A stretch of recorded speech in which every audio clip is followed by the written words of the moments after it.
आप देख रहे हैं जागरूक समाचार।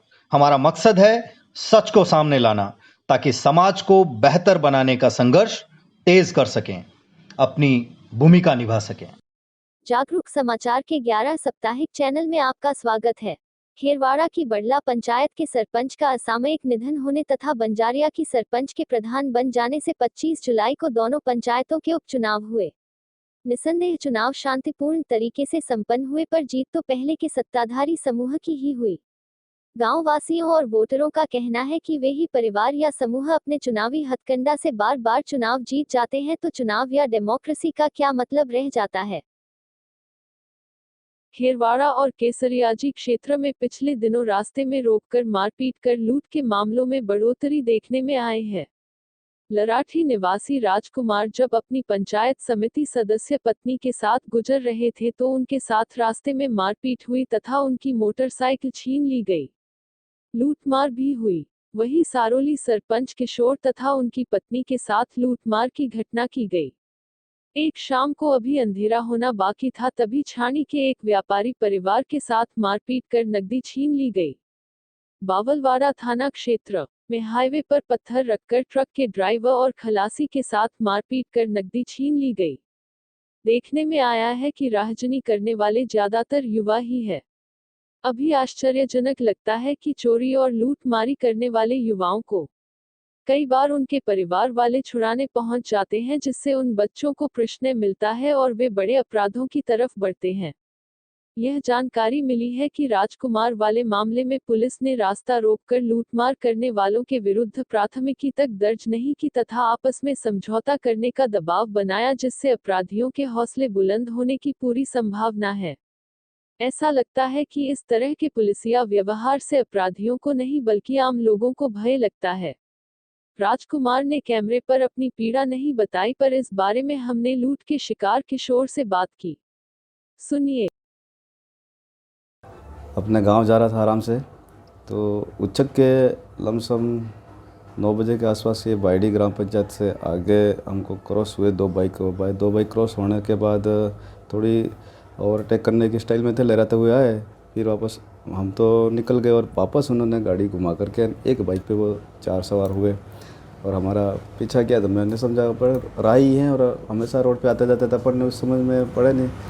फिर जैसे उन्होंने गाड़ी घुमाई, मैंने गाड़ी दबाई। दबाते हुए मैं भी करीब बांडा घाटा चढ़ गया। बांडा घाटा चढ़ते हुए पीछे उन्होंने गाड़ी दबा करके और बांडा स्नान घाट और तालाब के पाल पे जस्ट आकर गाड़ी आड़ी मारते लट शुरू कर दी उन्होंने बाहर। मैंने उनसे और वो मेरा बैग छीनने का किया, बैग नहीं छीनने दिया। फिर मेरा मोबाइल था वो लेके भागे। मेरी घरवाली के गले में देख लिया और कानों में देख लिया, लेकिन कोई चीज़ मिला नहीं। फिर वो खड़ी होगी, उसके साथ कुछ नहीं किया। फिर हम आमने सामने लट खींचते गए।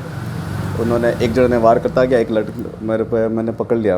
आमने सामने मैंने चला, हमारा करीब 20-25 मिनट तक चला। इसके बाद फिर ये चिल्लाने से वो आसपास के लोग थे वो दौड़ते हुए फिर लाइट लगी तो वहाँ देख करके वो चुके, फिर वापस वहाँ भाग गए। इस तरीके से 15-20 मिनट का मामला हो गया। इन्होंने ये लुटने की प्रवृत्ति की, उन्हें मारने पीटना लुटने की, लेकिन उन्होंने कोई हत्या लगा नहीं, सिर्फ मोबाइल के अलावा। और दूसरे दिन फिर वापस हम लोग तुरंत मौके पर चले आगे। पुलिस आकर के ने मुकदमा दर्ज किया, मौके का सारा मौका मुआयना किया। करने के बाद एफआईआर दर्ज की। एफआईआर दर्ज करने के बाद मेडिकल भी हो गया। मेडिकल करने के बाद उन्होंने पुलिस तुरंत प्रभाव से एक्शन में ले रही है। उन्होंने ट्रेस करने की कोशिश कर दी। अभी अज्ञात मामला है, इसलिए उसकी छानबीन पूरी कल मेरे को बुलाया था। मैं गया, मेडिकल बाकी था। मेडिकल करने के बाद फिर उन्होंने फाइल कंप्लीट कर दी। फाइल करने के बाद वो ट्रेस कर रही है। ट्रेस करने के बाद मेरे से ही पूछताछ की, ऐसा आपको लगता है कि आपके साथ किसी प्रकार राजनीतिक षड्यंत्र है या फिर कोई आपसे व्यवस्था रखता है या ऐसा कोई आपके शंका हो तो वो बता दो, अन्यथा ये नाम है 4-5 है, 5 व्यक्तियों के उन्होंने फोटो बताया। तो उसमें से थोड़ा इंगित लगा तो आपको ऐसा डाउटफुल है वो है। और हम लोग उसको पूरी लोकेशन के आधार पर ट्रेस कर रहे हैं। और फिर मैंने कहा 2 वारदात यहाँ पहले हुई थी। एक तो हमारे रमन जी कलाड़ के साथ भी उसी जगह हुई थी। इसके बाद हमारे एक महेश कलाशवा के साथ भी उसी जगह हुई थी। तो वो दोनों जो नामचित हैं उनको केस रीओपन करके उन बच्चों को वापस बुलाया जाए तो हो सकता है हमें नज़र आए। तो ये करके ही स्थानीय लोगों का भी श्रेय है या फिर पुलिस का कॉम्बिनेशन नहीं है या फिर पुलिस और स्थानीय जनप्रतिनिधियों का या फिर स्थानीय ग्राम पंचायत की जागरूकता नहीं है। फिर हम तुरंत प्रभाव से हम सभी सरपंच मिलकर के सभी सरपंच ने कहा कि ऐसे व्यक्ति को तुरंत प्रभाव से किसी भी प्रकार की सिफारिश न करके और कानून के हवाले करें और पुलिस की मदद करें। ये हमने सबने मिलकर सहयोग किया है। लोगों का कहना है कि सरपंच और पंचायत समिति सदस्य जैसे नामी लोगों से लूटमार हो जाती है तो आम लोगों की क्या बिसात है, उनकी तो कोई खैर नहीं। सबका मानना है कि चोरी और लूटमारी जैसे मामलों में पुलिस को कड़क एक्शन लेना चाहिए, निगरानी पक्की करनी चाहिए। वहीं समाज में बढ़ते अपराध को रोकने के लिए समाज के आगुवानों को आगे आकर युवाओं को मनोवैज्ञानिक तरीके से समझाना चाहिए तथा बिल्कुल प्रश्रय या समर्थन नहीं देना चाहिए। इस बारे में पिछले वर्ष की लूट के शिकार हुए पत्रकार साथी शिबू भाई से हमने बात की। वो बच्चे छोटे होते हैं, ज़्यादा उम्र नहीं होती, 14 साल, 15 साल, 17, 18 साल, ज़्यादा से ज़्यादा 20 साल के बच्चे होते हैं।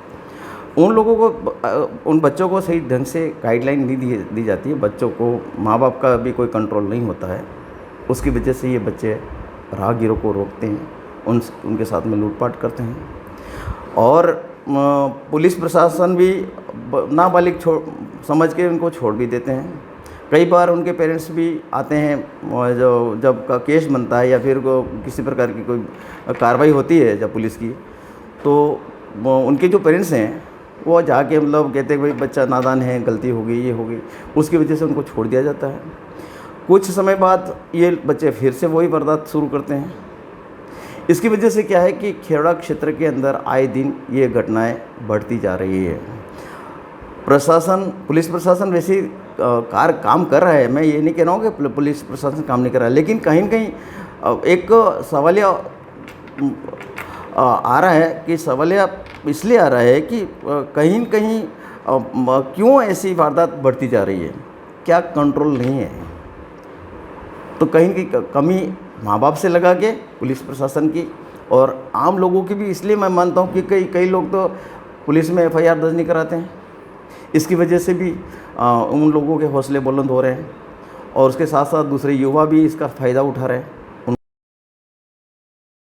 पिछले एपिसोड में हमने सचिवों के 2 क्वार्टर, लैंपस के गोदाम तथा अन्य निर्माण को तोड़कर छानी के सरपंच की बहन व उसके पटवारी पति द्वारा गैरकानूनी निर्माण करने का मामला उठाया था।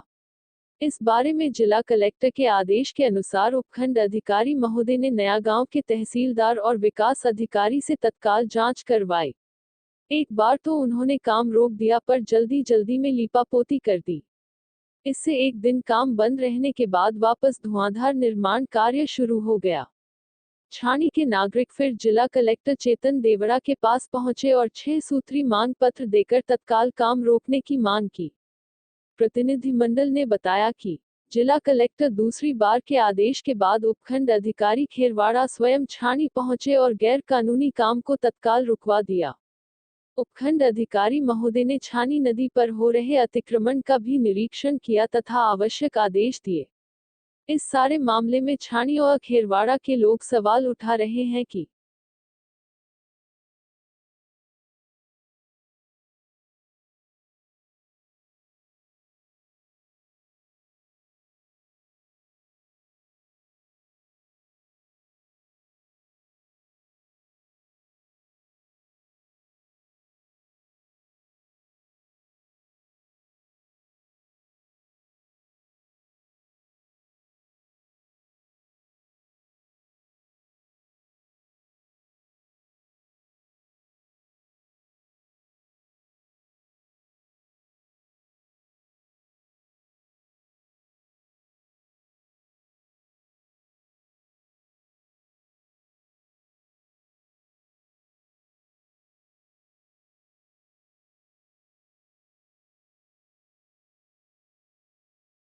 सत्ताधारी पार्टी की चुप्पी पर भी लोग सवाल उठा रहे हैं। वहीं भाजपा और BTP जैसी पार्टियां भी चुप है। छानी के नेताओं की दबंगई के विरुद्ध भी स्थानीय निवासियों में भारी गुस्सा है।